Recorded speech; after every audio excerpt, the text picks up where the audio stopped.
Today, I will summarize a book called The Power of Your Subconscious Mind by Josep Murhpy. I've prepared 6 life-changing and practical takeaways for you. I especially recommend watching the second takeaway, where I will explain the mistakes you make that are not allowing you to attract success and money into your life. You are probably familiar with this feeling.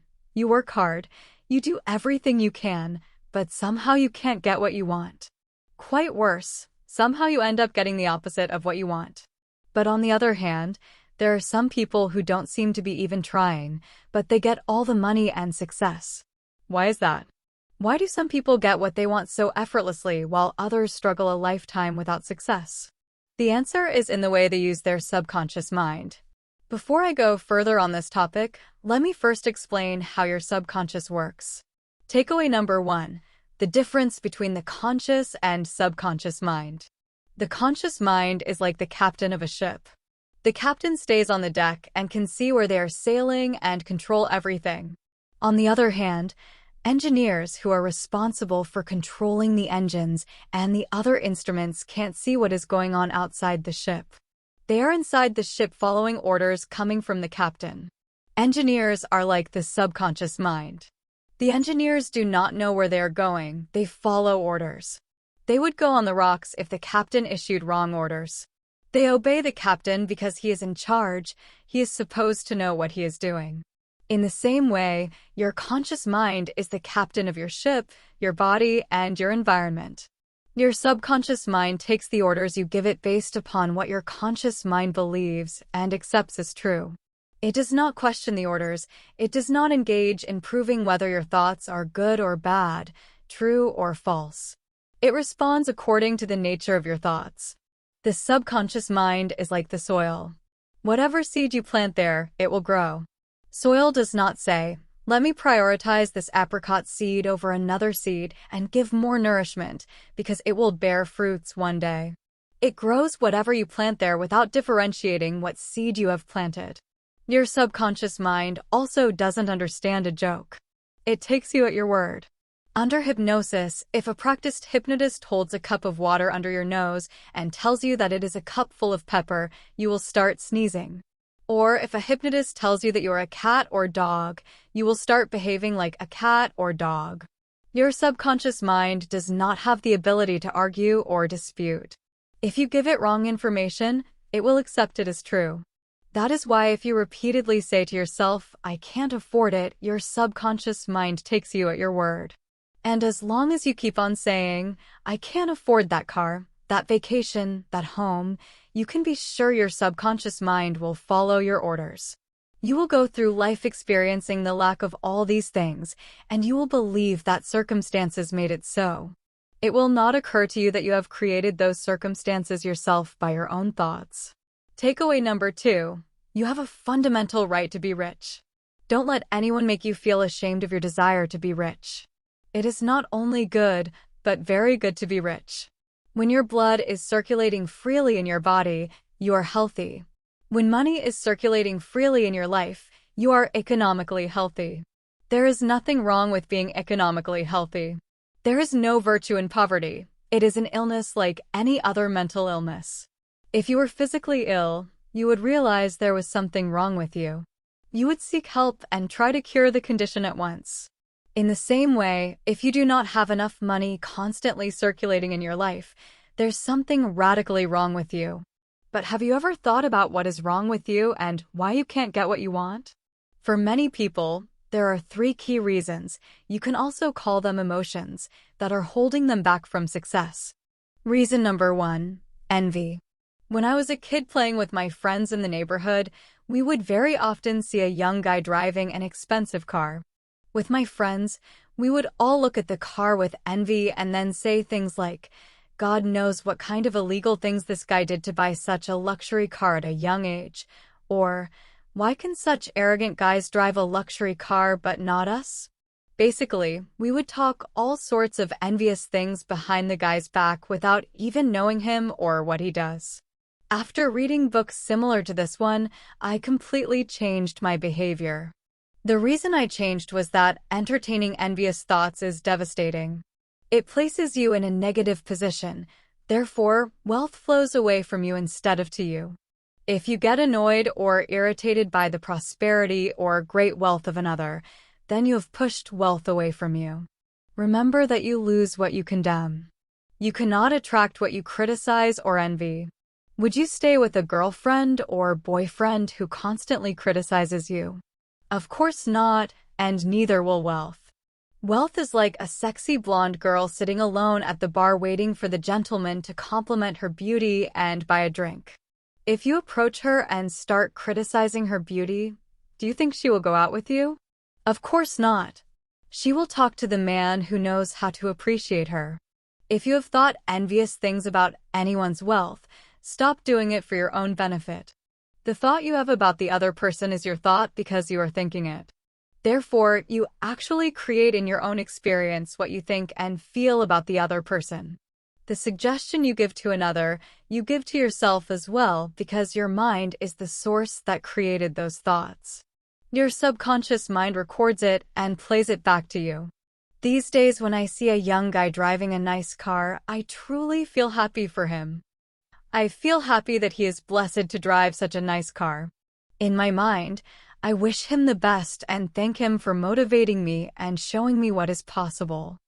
I say to myself, if he can do it, I can do it as well. Reason number 2, you're trying too hard. Suppose you were asked to walk along a narrow plank that is on the floor. You would do it easily without question.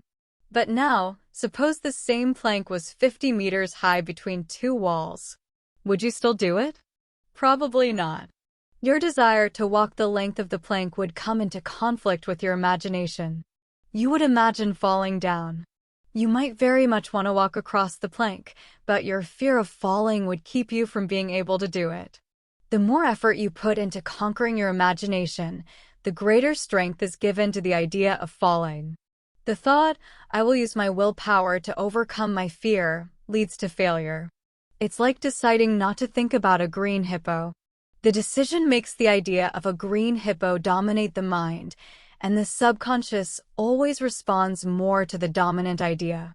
And since most of the time the dominant idea is failure, that is exactly what ends up happening. So, what is the source of the problem here? Well, the problem is that you are trying too hard. Never try to force the subconscious mind to accept your idea by using willpower. Such attempts are doomed to failure. You will get the opposite of what you want. The effortless way is better. You are probably familiar with this situation. You go to an exam, and you feel as you know it well. But when you face an exam paper, your mind goes blank. All your knowledge of the subject has suddenly disappeared. You can't recall a single relevant thought. The harder you try, the farther the knowledge seems to run. When you leave the exam room, the mental pressure eases, and suddenly the answers you were hunting for so desperately a few minutes ago flow back into your mind. The mistake you made was to try to force yourself to remember. So, what is the solution then? Relaxation. Don't push yourself so hard to find the solution or look hard for ways to reach your goal. Just know what the end result will look like and feel the happiness you would feel if you achieved that goal. Feeling and imagination are the most important factors for the subconscious mind. Your new idea must be felt in a finished state. If you do that, then your subconscious mind will work hard to find ways to reach your goal. You will start getting new ideas. You will start meeting new people and seeing new solutions. It's super important to be open to new solutions at these times. Sometimes we are so fixated on how the end solution should look like that we don't see the perfect solution presented by the subconscious mind. For example, a few months ago I had a financial goal to reach. I wanted to make a certain amount of money by a certain date. So, I would visualize my goal and imagine how great I would feel if I earned that much money. For a while, I thought that I would make that money through my YouTube channel, so I focused all my attention on the channel. But somehow, I could not get any results. But on the other hand, I was getting great real estate deals.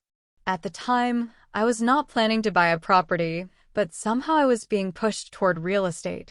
For a while, I ignored it because I thought the best way to reach the goal was through my channel, and focusing on real estate would push me away from my goal. But after a while, the signs got so strong that I had to give it a try. Within weeks, I found myself buying a new property. Everything went so smoothly, and I closed the deal very quickly. The most shocking part was when I was doing the numbers on the deal, the amount of money I was going to make was almost 100% identical to the amount I had in my financial goal. And let me tell you, it was not a small amount, and the difference was just a few dollars. My mind was blown away. I just sat there for a few minutes with a stupid smile on my face, thinking how it could be possible. Even now, I can't understand how it happened. Part of me wants to believe that it was just a coincidence, but a similar thing has happened to me 3 times, and in all 3 cases, the solution came from the most unexpected source, and in all 3 cases, the amount of money was almost 100% equal to the goal I had. The difference was always a few dollars, not a few dollars less than my goal, the opposite, a few dollars more. The moral of this story is to explain to you the importance of being open to new solutions when working with the subconscious mind and not getting stuck with one solution that you think is right. It is not your job to know how you will reach the destination. Your job is to know where you are going. Your subconscious mind will find the best route to get there. Imagine it in this way. When you go to a doctor, you first explain what the problem is and then listen to the solution, right? You don't suggest solutions to your problem. If you were that smart and knew the solution, you would not come to the doctor in the first place. If you have come to the doctor, then sit there and listen to the solution. Finding the solution is the doctor's job, not yours. In the same way, when you delegate something to your subconscious mind, listen to it and trust its power. Reason number 3, fear. I've heard this sentence a lot. I said affirmations and did visualizations, but I did not get results. Well, it is because you probably indulged in fear thoughts perhaps 10 minutes later and neutralized the good you had affirmed. Imagine that you got into a taxi and asked the driver to take you to your home address, but after a few hundred meters, you asked the driver to take you to a different address. After a short period, you changed the address again. If you keep changing the destination every few hundred meters, the taxi driver would be confused. Even if he wanted to follow your instructions, chances are he wouldn't be able to. Where you would end up is anybody's guess. It's the same when working with the enormous powers of your subconscious mind. You must have a clear idea in your mind. You must arrive at the definite decision that there is a way out, a solution to the problem. As I mentioned a few minutes ago, the idea that realizes itself is the one to which we give the most concentrated attention. For example, if you have an exam or interview, most of the time you will probably think about failure. As a result, it is a failure that the subconscious mind brings into reality. The fear of failure creates the experience of failure. Here's a technique for overcoming fear. Suppose you are afraid of swimming. Begin now to sit still for 5 or 10 minutes 3 or 4 times a day. Put yourself into a state of deep relaxation. Now, imagine yourself swimming. You feel the coolness of the water and the movement of your arms and legs. It is a real vivid and joyous activity of the mind. This is not idle daydreaming. You understand that what you are experiencing in your imagination will be developed in your subconscious mind. You will be forced to express the image you created in your deeper mind.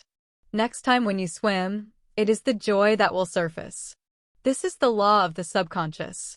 You can apply the same technique to other fears, such as interviews, exams, or public speaking. Takeaway number 3, how to visualize your goals. The easiest and most obvious way to visualize a goal is to see it in your mind's eye as vividly as if it was alive. Now, you might ask, is it possible to see things that don't yet exist? And the answer is yes, of course. We can see things way before they exist.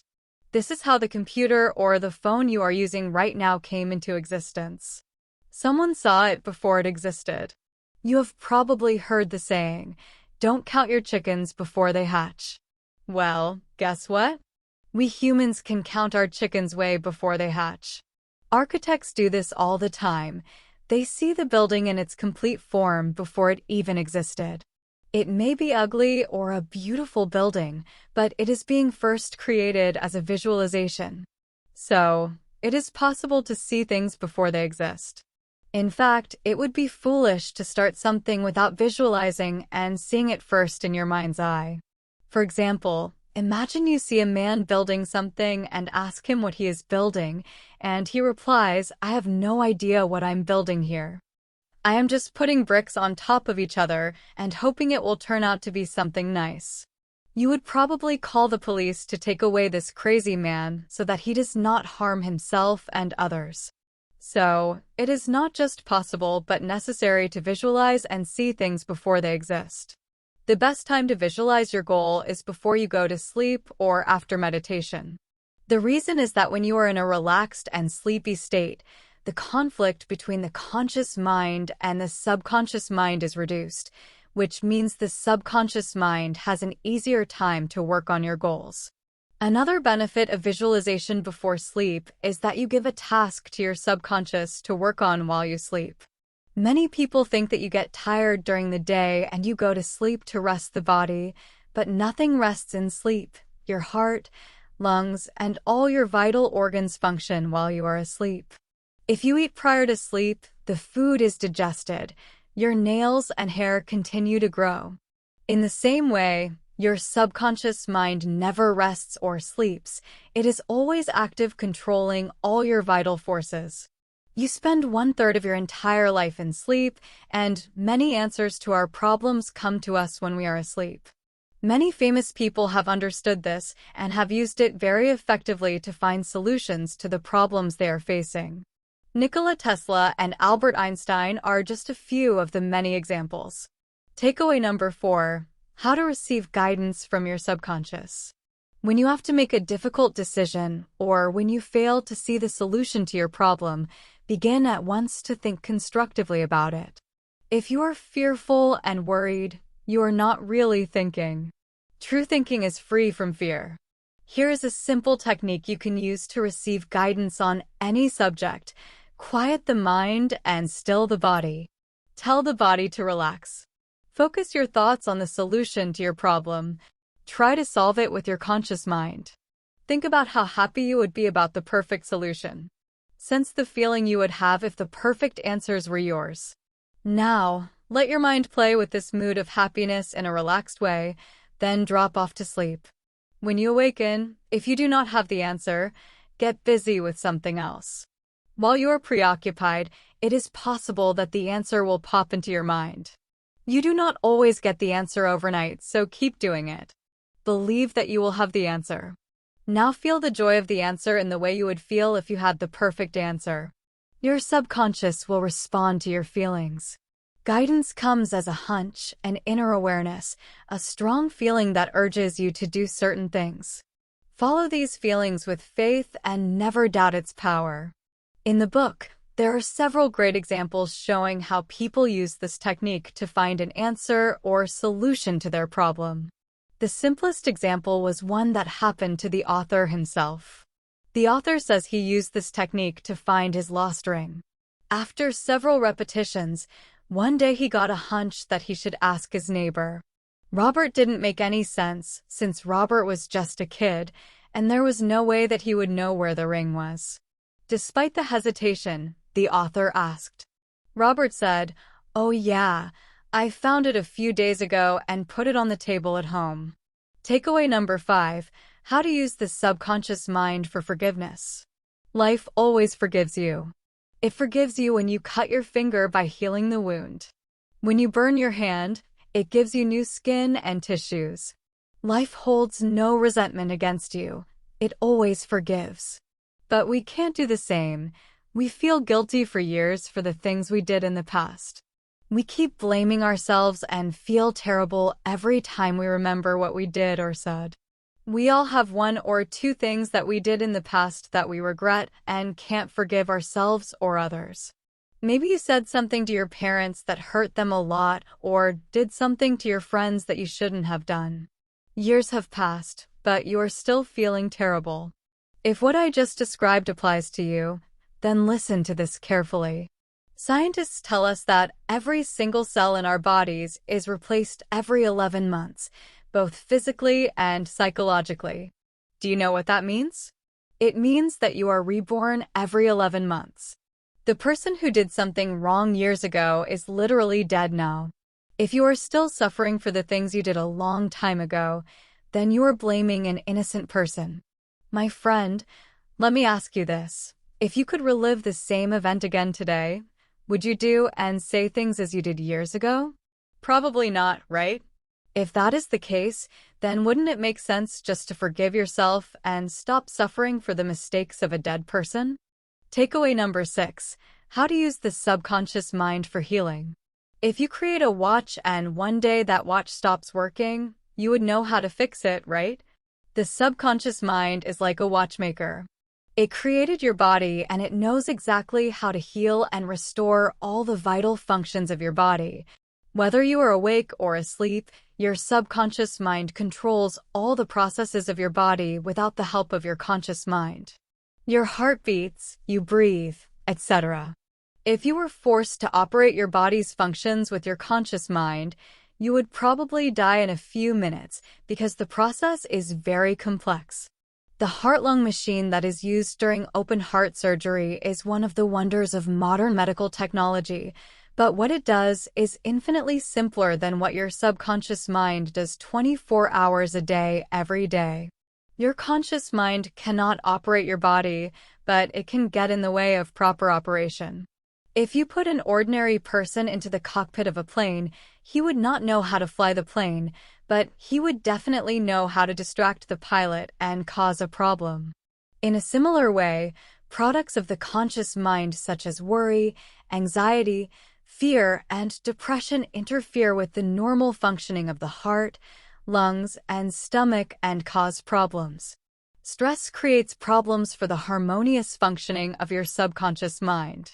When you feel physically and mentally disturbed, the best thing you can do is let go, relax, and slow down the wheels of your thought processes. Start guarding the door to your conscious mind like a bodyguard guards the door. Carefully watch all ideas and thoughts trying to enter and only allow the positive ones in. Feed your subconscious with thoughts of harmony, health, and peace, and all the functions of your body will improve. Keep your conscious mind busy with the expectation of the best, and your subconscious will reproduce your habitual thinking. Imagine the happy ending or solution to your problem and feel the thrill of accomplishment. The feeling of health produces health. The feeling of wealth produces wealth. Keep this in mind at all times. Your subconscious accepts what you feel to be true. The dominant idea is always accepted by your subconscious mind. The dominant idea should be health and wealth, not poverty or illness. This was the last takeaway from the book. Now, a few good words about the book itself. Overall, I think it is a good book and worth checking it out. The book is also full of real-life stories showing how people use the subconscious mind to reach their goals or heal themselves. If you liked this video and would like to watch more, then check out the video you see on the screen. Thanks for watching.